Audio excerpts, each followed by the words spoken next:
Archie, looking back at your preliminary task, what do you feel you have learnt in the progression from it to the full product? For my preliminary task, I created a basic college magazine in order to familiarise myself with Photoshop. It was my real first attempt to create a front cover magazine.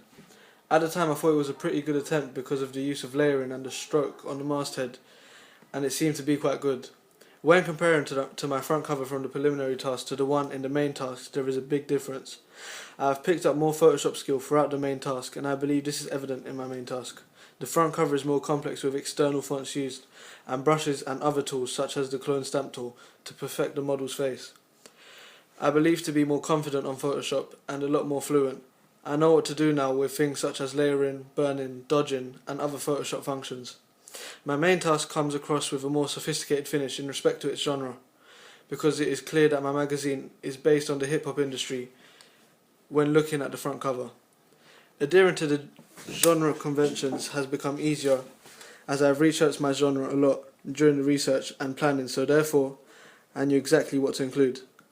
My management of time has also become a lot more organised from my preliminary task to the main task. At first I found myself struggling to give myself time to complete the different tasks. Now, however, I give myself certain times to finish a task. For example, 2 to 3 weeks for construction and the same amount of time for research and planning. Also, my media terminology has improved from my preliminary task. I find myself able to communicate and understand media text better now, and my analysis in the main task was more in-depth and specific.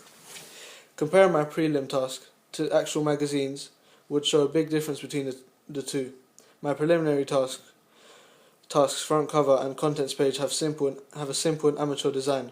My main task, however, seems to be able to fit in with the genre. It seems to belong to the hip-hop genre because of its layout and what it includes. Overall, there has been a significant improvement in my skill set, time management, and understanding of the magazines in general.